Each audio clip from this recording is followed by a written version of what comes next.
It's time to rev your engines. The Syracuse Nationals proudly presents the Cavalcade of Cars, March 22nd through 23rd at the New York State Fairgrounds. The two-day indoor car show features all the classics, plus lifted trucks, Jeeps, motorcycles, and more. Cavalcade of Cars, CNY.com.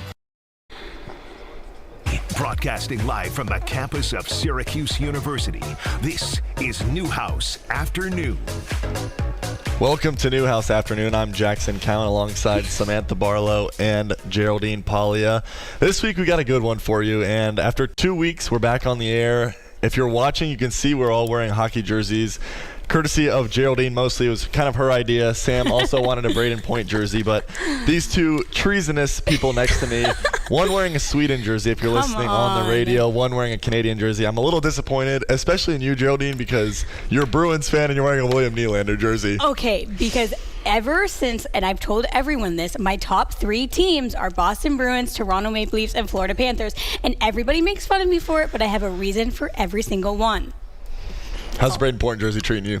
Honestly, fantastic. I have his Tampa Bay Lightning jersey, so it only made the most sense for me to get his Canada jersey, too. That's my superstar, so I was locked in with this one. He was a superstar. He was. He always is. That's fair. I'm wearing Jacob Slavin Carolina Hurricanes jersey. Did not get the Team USA jersey, but he still had a good tournament.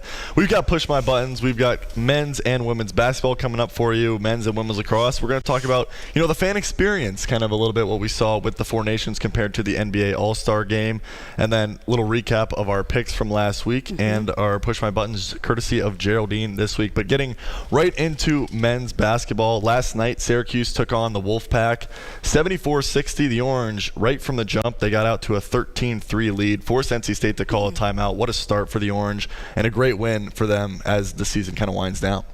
Yeah, absolutely. I think it was the must win, though. I mean, it was great that they got the win, but you never want to be in that position where you're forced and kind of with your hands tied, that needs to be a win, or else unfortunately you might not even make the ACC tournament. And I know this season is new with the bottom 3 teams not making it, but it definitely was, for Syracuse fans, a little sigh of relief that they did get that, and they're in a better position now going into their last couple games. Yeah, I think getting the win over the Wolfpack pushed them up to 13th in the ACC, which is great news. It gives them a little bit of room to wiggle around in the rest of the season.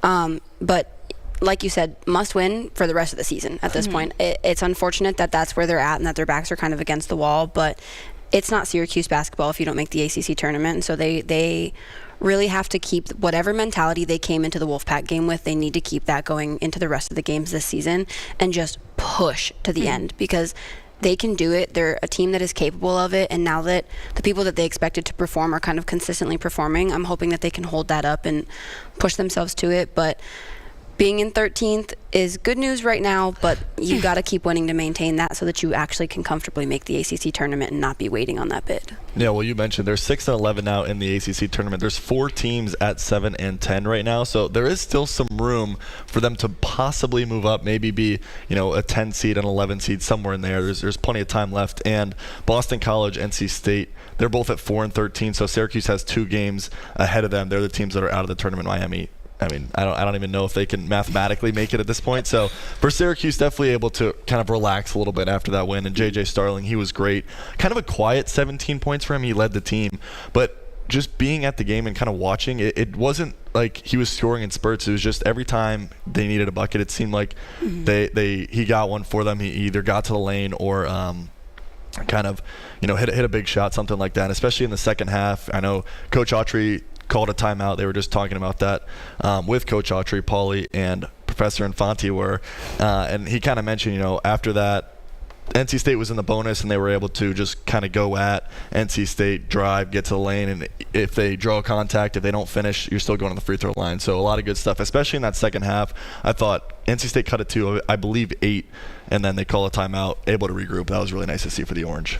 J.J. Starling, but also Eddie Lampkin. I mean, there was 46 points within the paint for the Syracuse Orange, and I think that was kind of a tone setter for the game. They were really able to feed off of each other and play the game that they know, and like I said, that 46 points was definitely a huge kind of catapult for them. And Eddie Lampkin registering his 12th double-double. I mean, he was just kind of on fire all night. I mean, that's one of the things that I mentioned in our very first show on Newhouse Afternoon was that Eddie Lampkin is a major piece for this basketball team, and he's a big guy. So the first thing I said about him was you have to get him activated, and he's got to be battling on the boards, battling in the paint, and he did that during the Wolfpack game, and I think that was really, really important.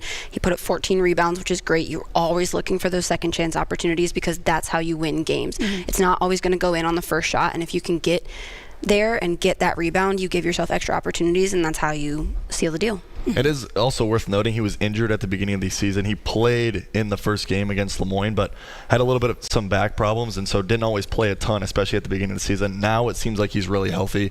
He was riding the bike a little bit in the first half when he came out, but it seems like he's feeling pretty good, and he's kind of back to his old self that we saw at TCU and Colorado and his previous stop. So I think going forward, he'll continue to kind of be dominant, and like you said, the double-doubles, they just continue to add up. But Syracuse will play Virginia Tech on Saturday. That game's going to be at noon, so they travel down to Blacksburg in a big one. Virginia Tech just one win ahead of them, so like I kind of said, Virginia Tech, one of those teams at 7-10, the Orange, maybe an opportunity to move up, and a team that desperately needs to move up is the women's team, because right now they are sitting outside the tournament, and they play Pitt tonight at the Dome, or at Pitt rather, sorry. Another must-win game. Like, it's kind of frustrating to have both of the teams be right on the edge. Scrapping for those wins when they know they need it. I mean, this season their longest win streak has been only 2 games, and then they've dropped and have now they're on, I think, their longest losing streak with like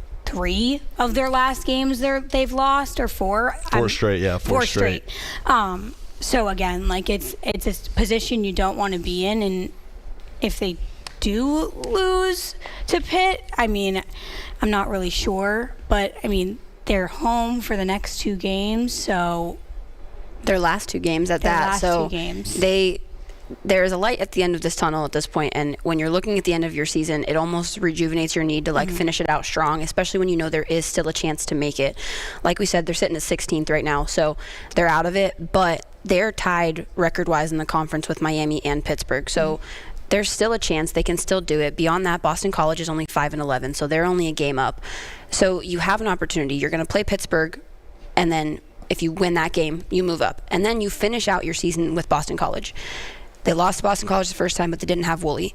If you have her back and she's getting activated and she's playing the game that she knows how to play, and they're doing what they know how to do, they have a chance to finish with both wins at home and hopefully elevate themselves back into the tournament. But it's a little bit scary, and like we said with the men's team, it's never a good position to have your backs against the wall. It almost gives you that, like, you have to shake it off. You have to get out of your own head, and you just don't want to be in that position. And it's way better to finish the season comfortably and know that you're there than have to be like fighting tooth and nail to get it. Georgia Woolley had 17 against UNC in their last game, and Syracuse is coming off a tough stretch. They went on the road to California, lost both those games, and then lost 2 games to Duke and UNC, who are both top 5 in the ACC. They're both ranked as well, so kind of a tough schedule. But like you said, you get to finish the season at home, and you play 2 teams that are basically in your competition for that last ACC tournament spot. The good news is Miami, one of those teams that's tied with Syracuse at 4-12. It's their turn to make that West Coast road trip. So, they have 2 really tough games ahead. We've seen how in men's and women's basketball all season how tough it is to go out and win both games with the time changes and just kind of being on the road for a whole week. But that'll be a big game tonight no matter what. We'll be right back here on Newhouse Afternoon on ESPN Radio Syracuse and 97.7 and 100.1. Syracuse basketball head coach. I think they're both winnable games. Yeah, absolutely. Thank you. Thank you. I think you gotta wait for that. Oh, sorry. It's okay. I think that we were talking about it 2 weeks ago, that they were just like having fun with Sophia Burrows, like dunking not dunking, but like hitting threes. I think if they get back to that, these 2 games are very winnable games. Yeah. I think they just need like a secondary scorer, because sometimes it's been Sophia Burrows, sometimes it's been Verjao. Yeah. I think Kyra Wood had 7 points against UNC, so it's kind of, if you can find somebody to offer some secondary scoring, Georgia Woolley is going to score. It's just a matter of, can you find somebody else that can give you maybe 15? Yeah. If Georgia Woolley has 20 and that person has 15, there's 35 points. So I think just kind of getting a little bit, getting a little more secondary scoring would be really big. I will be interested to see how the last couple games go for them. I think it's always great when you can finish your season at home, and so the fact that that's happening for both the men's and the women's team, I think is great news. I'm hoping that fan attendance will be good for those games because they need it right now. I know as a fan it's hard when you pretty much walk into the game and you're like, God, I hope they don't lose kind of thing. I know that's a really hard thing to get excited about, but it's the last game of the season. It's like when it's a home game and it is your last game of the season, you need fans to show up and to support and to be there. And so I'm really hoping that they don't have as much like fan issue. That was a big thing that I saw. There was a post on social media yesterday about the fan attendance for the NC State game, and it was abysmal. Like, it did not look good. Coach Jack said something about that like halfway through the season. She was like, where are you like, at? what are you guys doing? It's tough because if you're a fan, do you want to go watch a bad team, But at the same time, I mean, it's still college basketball. You get to watch ACC college basketball. I don't know why you're not going. And I think part of it is just the way the dome is laid out too. I would love for them, and I've said this when I was at NC State, I said this about PNC Arena, now the Lenovo Center, but if they would just push everyone down after the first 10 minutes, push everyone down to the lower bowl, because it would make it look so much more full, and I think it would be louder. I think part of the problem is the dome is just not a loud building in general, so even when there is noise, but I mean, when NC State called the timeout last night, down 10 in the first, I think it was just after the 5-minute or the 15-minute mark, or just after the 14-minute mark rather, so 5.5 minutes or whatever it is, and there was no noise really. There wasn't people. I didn't even feel like people were cheering, and it was. This is a great start for the Orange in a game that they had to win. So it was a little disappointing, but at the same time, I mean, I think it's kind of tough to go to the game when they're bad. But I mean, I think the other thing too. An excuse. We have to have a conversation about fair weather fans. I mean, at the end of the day, if you are a fan of a team, you have to be a fan of that team even when they are god-awful. That's part of being a fan. It's the unfortunate reality of sport. And honestly, in a lot of ways, that's the nice part about sports is one team isn't going to be good every single season. That would get really boring. We talked about that a couple weeks ago with Super Bowl stuff. You want that variability, and it's not always going to be your team. But if you are a fan of that team and you actually support that team, show up and support them. Be there for them.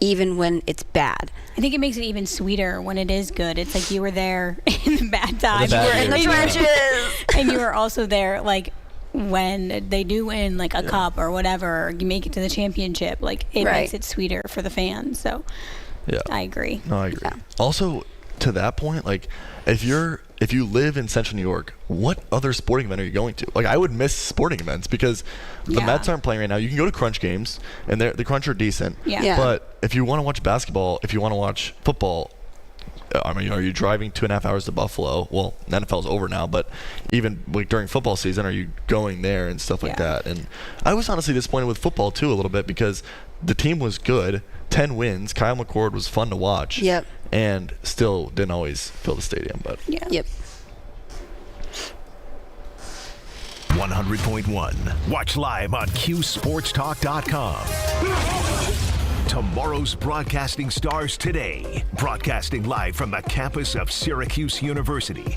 This is Newhouse Afternoon.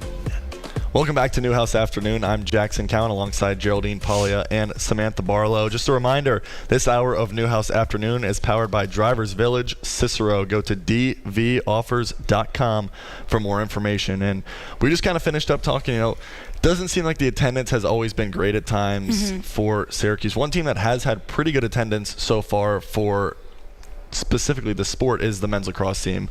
The home games that they've had have been, pretty well packed, but they lost their last home game, 15-14. They fell to Harvard. The first time Harvard has ever beaten the Orange in program history. Yeah, I mean, we were talking about it 2 weeks ago that they're just a fun team to watch, and I think that them being so fun to watch brings out the fans. The last 2 games, I mean, for me, it seemed like, I mean, we know that Maryland was kind of their first test of the season, and when it was when the scoreboard was so tight, for me at least, it felt like in the fourth quarter, like they really didn't know what to do, or like when the clock was ticking down, it was like frantic. It was like, okay, we need to go, we need to do something, we need to get in the net. And like I said last week, it was like Coach Gates talking about how you need to slow the ball down and you need to make sure you have a solidified goal in order to shoot the ball. And it just didn't seem like they were doing that in the fourth quarter for both Maryland and Harvard. I think a lot of that too, and I mean, we talked about this when we were previewing the lacrosse season. You have so much talent on this team. There are so many guys that can just produce. And like you said, when they start getting anxious, when they start panicking, when there is that kerfuffle in the game, it's hard to watch it because you know that if the guys just slowed down and trusted themselves to do what they know how to do, they would win the games. Yeah. Like all they have to do is trust themselves and trust each other. And I think that's something that they really are going to have to start working out, because it was easy to say, oh, wow, they are incredible coming into an easier start to the season. But now you're getting into the part of your schedule where you're playing ranked teams, you're playing these good teams, and you're going to get those tests. And this is the time to work the kinks out. It's still early enough in the season. There are still corrections to be made. You can still pull it back together and be a contention team. But you have to slow yourself down, take deep breaths, and just trust yourself to play the game you know how to play. And I think it's unfortunate right now because they are sliding down the rankings very quickly, so they have to figure it out, and they have to figure it out fast. Yeah, I mean, look, this is a team that, I mean, Jackson is getting flustered. I mean, I've been a Syracuse lacrosse fan pretty much since the day I was born. I had no choice. My grandfather played here. I mean, my mom grew up here, so I ate, slept, and breathed Syracuse lacrosse until the day that I got here, and I continued to do that. And so what's frustrating for me is, like, last season, it kind of seemed like the defense still wasn't quite there. The offense was still a little bit young, and unfortunately, they just couldn't put it all together. I mean, unfortunately, I think probably the worst game of their season was against Denver in the NCAA tournament. They lost. Actually, their worst game was against Duke right before the ACC tournament, but Denver was a close second probably. Lose out, and so that ends their season. Now this year, they looked so good through the first 3 games of the season. Towson, Vermont, they looked so good, and then they play Maryland, and it's one of those games where I didn't think there was really an issue. They won face-offs. I thought Jimmy McCool played pretty solid, and it just kind of didn't come together. Tough conditions, good team, whatever. Now Harvard comes to town, and in the first 7 minutes of the game, I thought it was going to be a blowout. I mean, Owen Hiltz, 2 goals right away. Sam English had 2 goals. They were up 5-0, and then Harvard, they came to play. Sam King, he had 4 goals. They came to play. You get a game out of a ranked team, a good team in the Ivy League. And so I think that for me, it was like, all right, look at this start. And then all of a sudden, we couldn't get a save. Syracuse could not get a save. And part of it was the defense. I'm not going to lie. Sometimes I think there were moments when the short sticks really got taken advantage of on the defensive end. And I thought that there were times when that they didn't help out Jimmy McCool in the first half. And it just kind of got away from them a little bit. And then the second quarter, look, it was a goaltending just performance by Graham Stevens. He made 7 saves. He had 13 saves in the game, but he was unreal in the second quarter. And so the Orange could never really build a lead. They were up 6-3 after 1, and then from there it never got any bigger. At the end of the half, it was 10-8. They were still leading, but didn't really build a league. But there are moments when Joey Spallina comes out, beats his man, gets topside, but he gets about a yard above GLE and just takes a shot and hits Stevens in the shoulder because he's just hugging his post. And so for me, that's the part that's frustrating, is you can't get a save, and it's like, all right, now your offense is supposed to be your veterans this year. I mean, really the whole team's veterans, but they've all been there for 3 years at least, if not more. And this recruiting class is supposed to be so great. This is their year to show up. And unfortunately, I think at times in the game, there were moments when Joey Spallina just kind of forced it a little bit, and then it becomes a turnover because it's an easy save. And so that was the frustrating part for me watching this game, was like there were so many times when the offense had the ball. They won 90% of the faceoffs, just under. Mullen was 28 for 31. He only didn't take 1 faceoff in the entire game. So they're getting the ball, and they just can't convert on offense. And a couple times it was Spalina, a couple times it was Owen Hilt. It was a couple different guys. It wasn't like it was just one guy.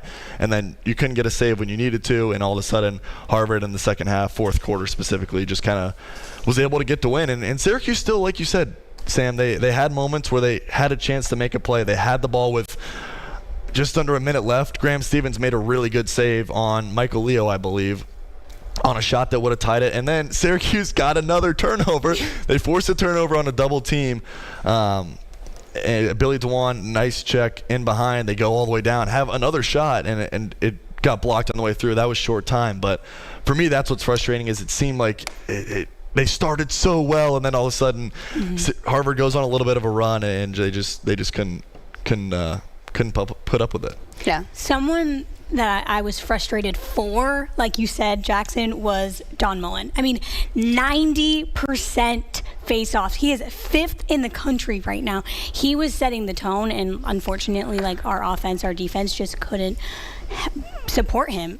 But he was doing the work, and he was helping the Orange, and like he is unbelievable. And it's frustrating that you get the draws, because I think for a play to happen sets the tone at the draw circle, and then when you're getting those draw circles but you're not finishing, it's so frustrating. I think it's also hard, like, as the player who is doing everything right on paper, like you are doing everything you are supposed to be doing, and you know your guys can do what they need to do, and they're just not meeting the I think that's also really, really hard. Is it just gets so frustrating because you're like, what, like, how else can I help? I'm doing everything I can. I'm contributing everything I can to this team. And it just wasn't enough. And I think that's really frustrating when you are the guy who is doing everything right at that moment in time in that game. Yeah. I mean, the worst part is, if you look at the box score, it's pretty close. Harvard made 4 more saves, so that was there's 4 goals right there. But SU outshot them on goal. Turnovers were the same. The biggest issue, though, Syracuse had 11 turnovers in the second half. They had 15 in the game, but 11 of those came in the second half, so that was really big. Clears, about the same, pretty even. Ground balls, Syracuse killed Harvard on ground balls. Part of that's the face-offs. And then, like we said, the face-offs, 28-4. Syracuse 2 for 2 on the man up. So front to back, if you look at just the stats, it's like, all right, Syracuse probably won this game by 6-7 goals, especially with the face-off margin, and so that's what's so frustrating. But to me, that's also one of the positives, and I think there is plenty of time left in the season. I'm not writing off the season. I know I'm frustrated, and watching that game was a lot for me. I know I spoke for a while, but at the same time, I think there's plenty of time and there's plenty of opportunities, especially if you're going to have the ball that much in a game. You're going to be just fine. And so I think against Utah this weekend, they're going to have another opportunity. That game is at 2 o'clock in Utah, so another road test, a team that's also kind of struggling as well. Utah started 1-0, but then lost 3 straight on the season. But you know, it is what it is. I think that they got to turn it around. I really think they need to win against Utah because after Utah, Syracuse only has one more matchup against a non-ranked team. They play a lot of ACC opponents. They play Cornell. So the schedule is going to keep getting tougher. Unfortunately, we have to take a little bit of a break here on Newhouse Afternoon on ESPN Radio Syracuse 97.7 and 100.1.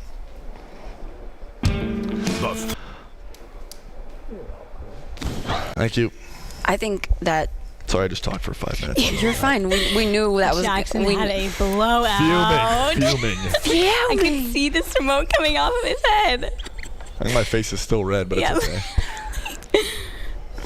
Honestly, I think that's a good thing, though. Like, you going back to the fan thing, like, you are being a good fan because you are frustrated for them. You are frustrated at them because you just want them to be successful, and you know they have all the tools to do it, and it's just really frustrating when you're watching them just not do that. Yeah, I think you're right, though. I mean, it is early in the season. I think they just need to figure out their rhythm. I mean, we saw it in the first 3 games, but they were able to have fun when they had that pad. And it's like, okay, so you still need to finish when you don't necessarily have that pad in the scoreboard. I think for me, I think the thing that is going to really set the tone on the season is how they perform against Johns Hopkins. That is always a massive game. It is their first nationally televised game of the season.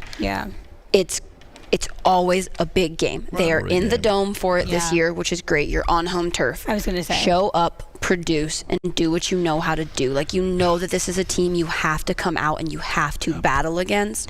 So I think for me, that March 9th game is going to be a big tone setter for the rest of the season, because Maryland has always been a tough spot for them. So losing to Maryland, okay. Also on Maryland's field, like, Right. Yeah. And my thing with it is, too, is I looked at the Johns Hopkins and the Maryland game. I was like, all right, if you go 1-1 there, it's fine. The problem is when you then lose to Harvard, now all of a sudden it's like, all right, well, that wasn't one that you were really expecting to lose. And I mean, Harvard's good, but at the same time, I mean, we talked about it. We can say it till we're blue in the face, but, like, you won 90% of the face-offs. I've never seen a team have that many possessions and not win a game. Yeah. Like, that's crazy, but it is what it is. Also, whichever person said kerfuffle got shouted out in the chat, so good for you, Sam. Nice little Word of the vocab day is for you. kerfuffle. Nice little word there.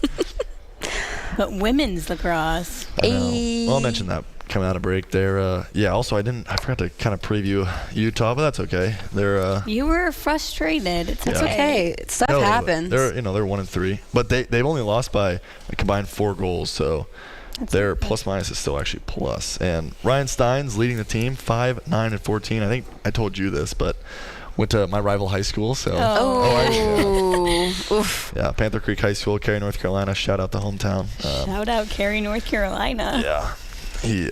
He's a good player, though. Leads the team in points and assists. And then Luke McNamara has 9 goals to lead their team. And I think the battle at the X is going to be a good one. Tyler Clokel, 55% on the season. The only thing is he was 1 for 9 against Vermont. So we'll see how he fares against Johnny Mullen, who I believe is top 5 in the country right now. So he is.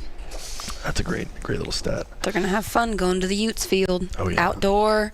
Some nice 50-degree, breezy, little bit of rainy weather. Oh, rain stinks, but 50 to 50. No, I love playing in the rain. No. Not when you're wearing gear. True. Okay, I didn't have to play in gear. You just held a stick. Yeah. Literally, well, I had shin guards, but that doesn't count. That's like saying soccer. We love playing in the rain for soccer because all you wear is shin guards and cleats, and you're just like, at that point it's just mud ball, so it's way more fun that way. Let's go. Especially when you're a defender and you're just slide tackling everybody. Yeah. Best part. My sister is a defensive attacker, midi. For lacrosse or field hockey? Soccer, sorry. Soccer. Oh, okay. Go Brandeis. She's like a 6, probably. Is that what number she is? Yeah, how'd you know? Because it's in soccer, they organize it that way. Yeah, she's been 6 since she was like a tyke. Yeah. I was 24. I was 3, and then I was 8, and then I was 24. There's Seth Jarvis. Let's go. Did you see all of his friends drove up? That's so cool. So cool. Watch your favorite ESPN Syracuse sports talk shows on QSportsTalk.com. Tomorrow's broadcasting stars today, broadcasting live from the campus of Syracuse University. This is Newhouse Afternoon. Welcome back to Newhouse Afternoon alongside Samantha Barlow, Geraldine Pollia. I'm Jackson Cowan. We just kind of finished up some of our men's lacrosse talk, but didn't get to the women's, so we want to at least, talk about them for a minute. Tough losses to Northwestern and UNC for the women's team, 2 of the best teams in the country, so really tough stretch for the women. They'll play Clemson this weekend, number 14 ranked Clemson, so it's going to be 3 straight games against ranked opponents. Tough ACC stretch with UNC and Clemson, and then also Northwestern, so very tough for the women's. But we also mentioned Seth Jarvis. He was at the Four Nations. You kind of mentioned his teammates driving down 31 hours from Winnipeg to get to the Four Nations, and that brings up our next topic of fan engagement. And I know, Sam, you're pretty passionate about this, but with last weekend specifically, you look at the Four Nations and you look at the NBA, or I guess 2 weekends ago now, but you look at the Four Nations and you look at the NBA All-Star Game, and the comparison, just from a numbers standpoint, it's worth noting that, the Four Nations, about 16 million viewers across USA and Canada, 9.3 in the US, and for the NBA All-Star Game it was under 5, it was 4.7 million, down 13% from the year prior. It's the second lowest mark in the last 25 years, and it's also worth noting the last 3 have been the 3 lowest viewed NBA All-Star games in the past 25 years. Yeah. So anybody who knows me knows that I have a lot to say about fan engagement. I have a lot to say about fan service. I think sports are nothing without your fans. And I think the Four Nations, beyond being a sports fan, was just incredible to watch from a PR perspective, from a marketing perspective, from a business perspective, because the NHL knew they had a problem that they had to solve. Hockey in Canada, always been a big thing, obviously. You don't have that issue in Canada. In the U.S., though, your main sports are going to be football. Baseball's the OG sport. Like, you have things that you know people are watching here, and hockey's not usually one of them. Hockey viewership is generally pretty low. And as it stands, most people don't really care about all-star breaks anymore because they've gotten really lackadaisical. They've gotten really boring. They just are not what they used to be. And the best of the best don't come out and perform during all-star week anymore. So people just don't care. So the NHL knew they had a problem to solve, and they knew they had an opportunity, and they took it. And it was incredible to watch from every single perspective. It was just so much fun, and the guys were so passionate about it, and they were just so happy to be there, and they're talking about it like it's the Olympics. Like, when you have that kind of bravado coming into it, everybody wants to watch it. And then when you have a game like the original, like the first round robin game versus Canada and USA, and you have 3 fights in the first 9 seconds, like, Thank you, Kachuk brothers. Thank you. You're gonna get people interested because people are like, oh, I didn't know hockey was like that. Like, I didn't know hockey was about that. And then you get people involved because it's hard to watch a sport that you don't really understand and you haven't taken the time to understand, but when something crazy and exciting happens like that and everybody's talking about it, it makes it so much easier to get people involved. And for me, personally, I'm a big NBA girl, and I could not tell you anything about NBA All-Star Weekend except for the fact that Tyler Hero won the three-point contest. That is the only thing I could tell you. I don't remember who won because I was so focused on Four Nations, and it just took over the weekend. And so I think now, if you're the NBA, you're scrambling to figure something out because your viewership just got taken away. And if the NHL continues with Four Nations and it keeps being as popular as it is, the other leagues are going to have to do something because the NHL is coming and they're coming fast. And I think it is so important to do that because it's hard to be a fan now when everything is so spread out and like it's expensive to go to a game. And so when you have something like this, it makes it so much more fun to be a fan, and it's easier to build new fans. And I think that's the important part. Building off of that, I think exactly what the Four Nations did is they put the flag in front of it. Like, I mean, obviously, like, you're going to fight and do anything for the country and for what's on the front of your jersey. And I think, like you were saying, the All-Star break was just getting not only boring for the fans, but also the athletes. I mean, a lot of them were like bailing out because they didn't want to get hurt. It's like, it's not worth it for me. And yeah, we saw a little bit of that, but there was a quote from Brandon Hagel, one of the best, I think, of the tournament. He said, it was after the fight with Brady Tkachuk. He was like, I didn't do it for the cameras, I did it for the flag. Like, come on. And it's like, then it brings the other fans that don't maybe want to watch the NBA All-Star for the 10th time, and you know exactly what it's going to be like. And that's how I felt about hockey with the All-Star break as well. It's like, okay, this is just a time where they don't really take it seriously. I mean, even Matthew Tkachuk, I think he was on Jimmy Kimmel the other day, and he was talking about how this was the first time he got to play with Brady. He was like, oh, well, I got to play with him in the All-Star break, but that doesn't count. Like, it was a break that didn't have any, like, oomph behind it, that didn't have any like support behind it. And a lot of what the coaches in the Four Nations were saying is, I love all the eyes on us, because if this can spark the want for little girls and little boys to want to play our sport, it puts more eyes on hockey, which as an avid hockey fan, I love. Yeah, I think it's also, so the NHL basically had two problems, because you mentioned the NBA All-Star Game. It's struggling. It's not the only one. The NHL All-Star Game was struggling. The NFL All-Star Game, they just had the Pro Bowl, I should say, 5.8 million viewers, and so that's a 8% decrease from the year prior. So it's across sports. It's not just like the NBA is the only one that's struggling. The NHL was struggling. You kind of just touched on it. You weren't really a big fan. I wasn't really a huge fan of the NHL All-Star Game either. It did become so it's just offense, and it is cool to watch them do what they can do. But after about 5-10 minutes, it's like, all right, there's only so much they can do when they're not playing defense, and so that kind of adds to it. The other issue that the NHL had that they addressed was they didn't have best on best. It had been since the 2014 Olympics when the best players in the U.S., the best players in Canada had played against each other. You also have Sweden, you also have Finland, unfortunately, and I understand part of the reason why, but a lot of people would argue that Russia should be in that category, and for other reasons that they're not included, but it's a good start from the NHL's perspective. I think they did a great job with the tournament itself.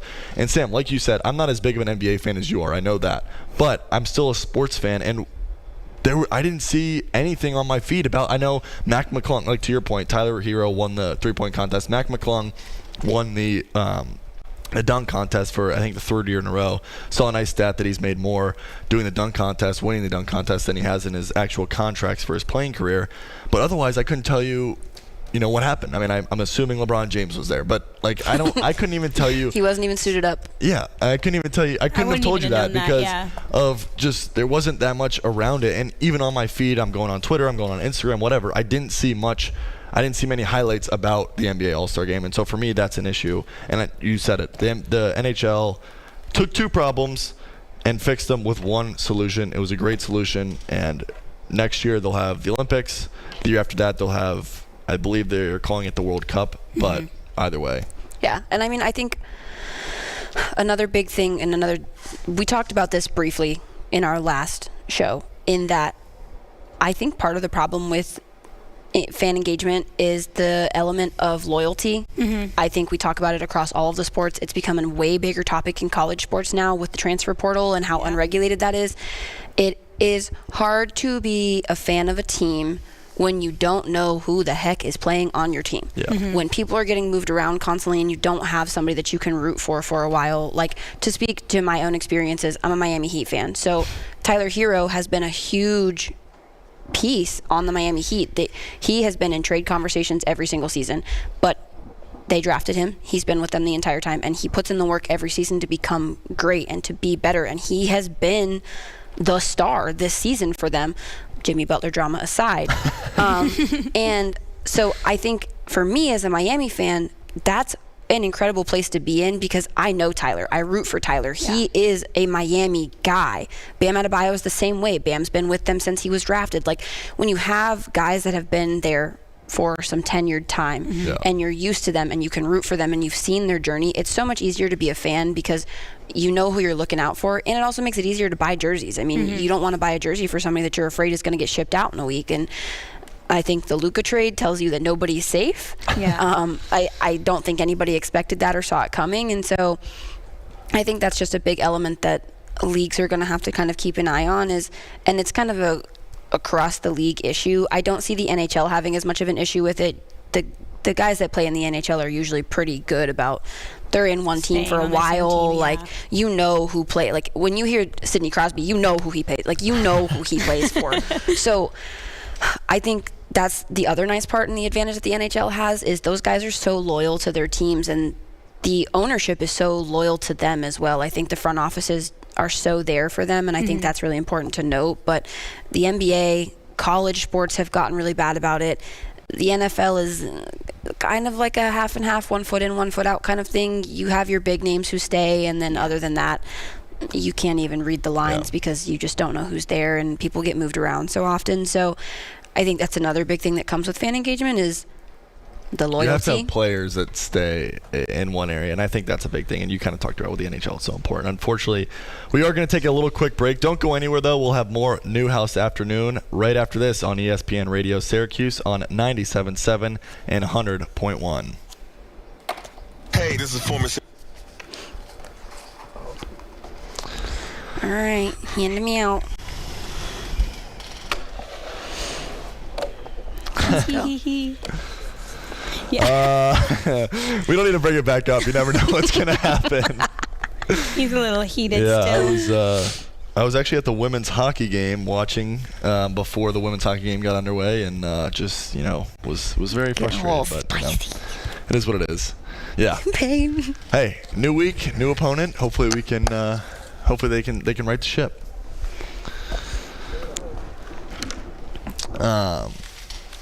Yeah, loyalty, Don't even get me started. I guess we talked about it 2 weeks ago, too. It was like, if you look at the NBA, it's Steph, Giannis. I'm sure there's some I'm missing. Like superstars. I know you mentioned Tyler Hero and Bam Adebayo. I don't consider them quite in the same tier. No, I mean Jokic, I guess. Jokic is a good one. I would say maybe SGA. Embiid. Yeah, SGA is still kind of young though for me. But I think Ant Edwards is a huge one now. Edwards, he is the reason the Timberwolves are even relevant right now. He's so like. Yeah, but it's also like if they go away. I mean, they're both under 30s. Like it's like. Look at Sidney Crosby. He's 36, 37. 37, I think. Okay. Yeah. Been with the Penguins the whole time. Alex Ovechkin, 39, about to turn 40, I think. No, 38, about to turn 39. Also helps that he's about to break the all-time goal record. But, oh my God, I know. Grade 8. Just the fact that you have guys that have been there for that long, I think is kind of crazy. Well, okay, I don't know how true these rumors are, but they're starting to pick up a little more than I like. And if Brad Marchand is just getting the C on his jersey this season, and then they're thinking, or there's calls about him going somewhere else, wow. What are we doing? Yeah. Is he going to get traded after this year? Or is he a free agent, do you know, after this year? I don't know off the top of my head, but there's been more talk than I like about calls on him. Here's the thing. You see how you feel about that? That's how I felt when Steven Stamkos stopped being a Lightning player. That was crazy too, because it seemed like he wanted to resign and they didn't want to resign him. I can't. Well, that's the thing about Zendaya Chara. He was old. Okay, I get it. He was kind of past his prime when the time that he. Yeah. So like, I do understand that, and he still wanted to play, but like, just keep him on the Bruins and just like, I don't know. Yeah, I think they could have made it work, but they could have. He played 2 games. Or 2 seasons with one with the Capitals and one with the Islanders. Yeah. So like, I'm like, you're not gonna like end your season. Oh, that's why Marchand's gonna be a UFA, so he can go anywhere he wants on July 1st. I wonder if that's what they're concerned about, is that he'll just sign somewhere else. But I feel like he loves being a Bruin. Like he has to be.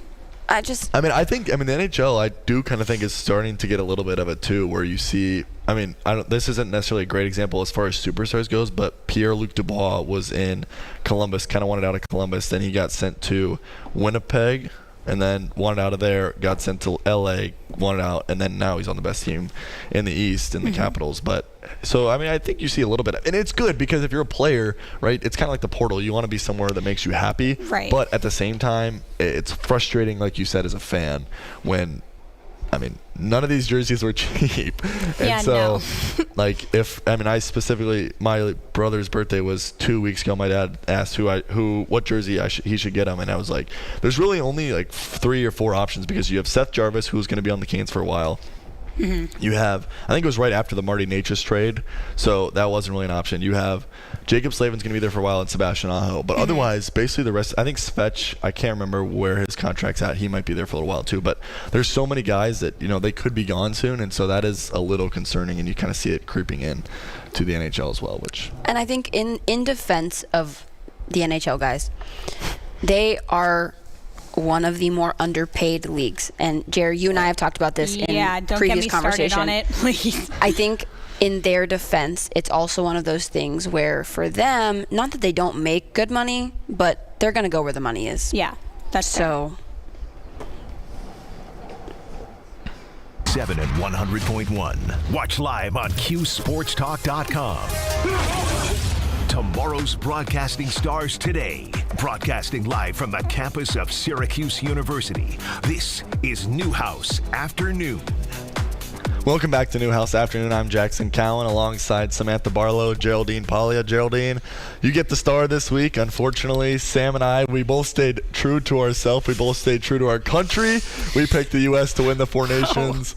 Geraldine, I guess, just put her NHL analyst hat on, picked Canada. So Geraldine now moves to 2-0 in our little mini series of us predicting. Let's go.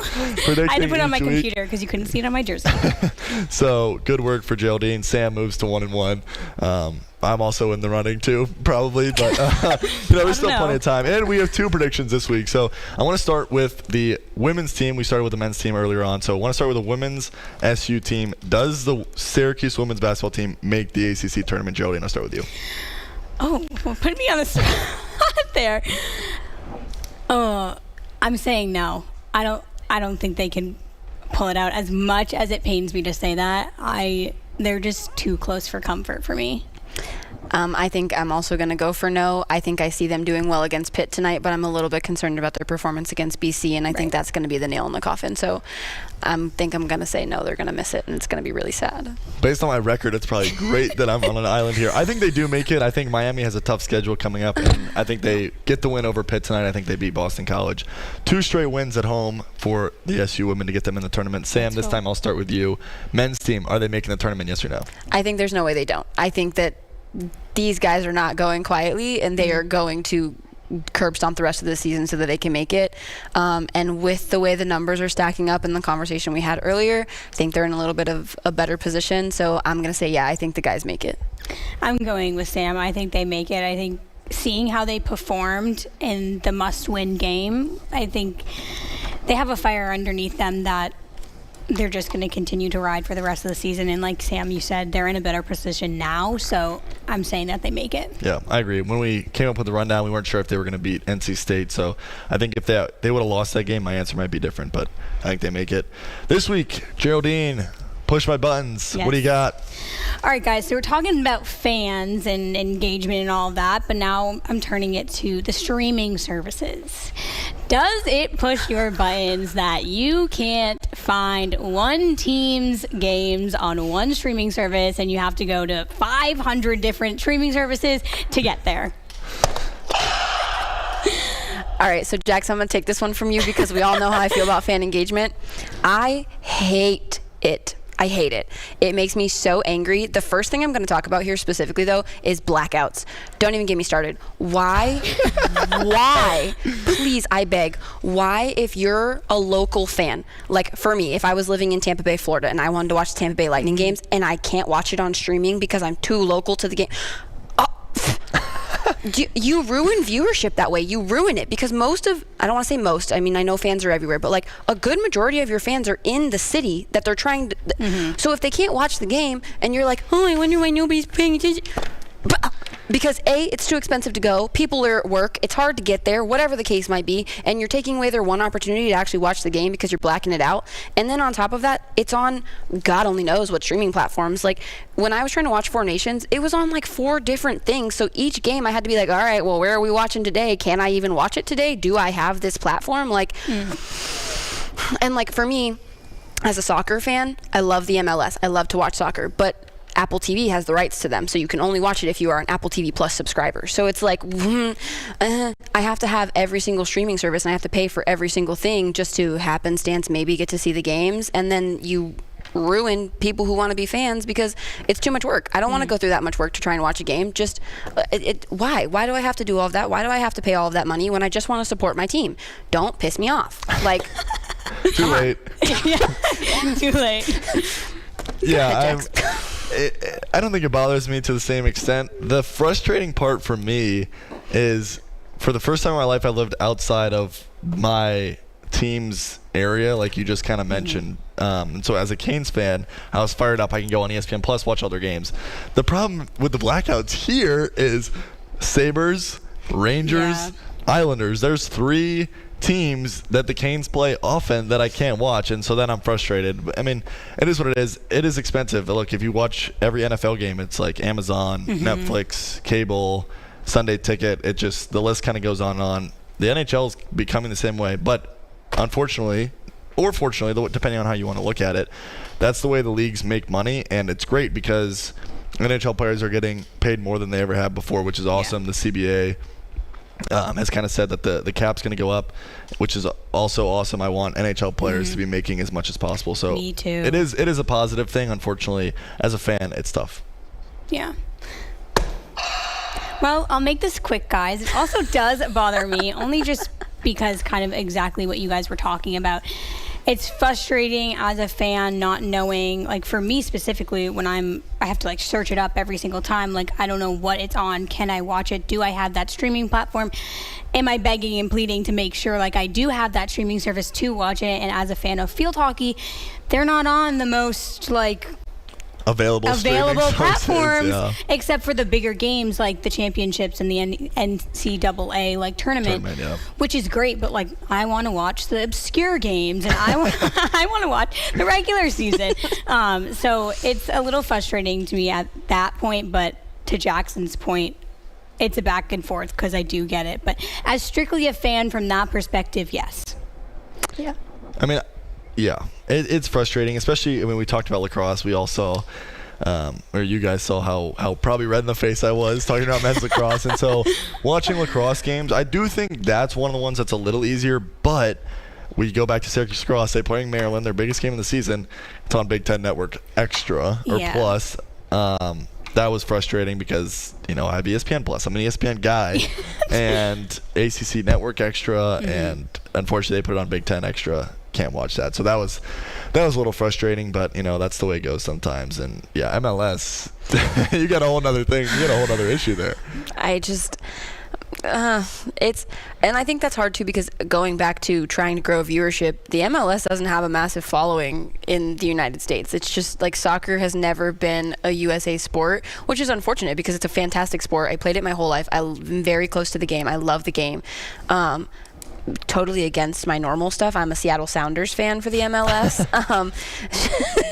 Sorry, but I think when you isolate them like that, and again, I understand from a business perspective, companies are always going to want the exclusive thing. They're going to want to be where people have to come to watch the games. I get that, I do, but it's so frustrating as a fan that like now I have to pay for this extra subscription and the only thing I'm going to watch on it is soccer. And they're not cheap. They're not cheap. None of them are cheap. And they just get more expensive every time. And now they're like adding, you can get it cheaper if you put ads and And the whole point of streaming services being adapted was to cut cable, make it cheaper, all in one place. And well, now what? Yeah. I mean, when there's 10 streaming services, it's not now easier than cable. But I think one of the interesting things, especially with soccer, and you kind of mentioned it with hockey as well, is there's kind of got to be a fine line, and I think there might be some shift backward to getting new fans, growing your fan base, because for an NHL team, you want fans in your local market watching. Yeah. Soccer fans, you want people watching, but you also need to make that money from the TV deal. So I think that's, it's a tough line that all professional sports, really the big four, and then also the MLS, and now the kind of the big five are all going to have to watch. Unfortunately, that's all for us now. Don't go anywhere, though. We'll be right back here with The Sports Show with Cody Mack next on ESPN Radio Syracuse on 97.7 and 100.1. This is Orange Nation. I know you don't want to hear this. It's too loud and I can't get it.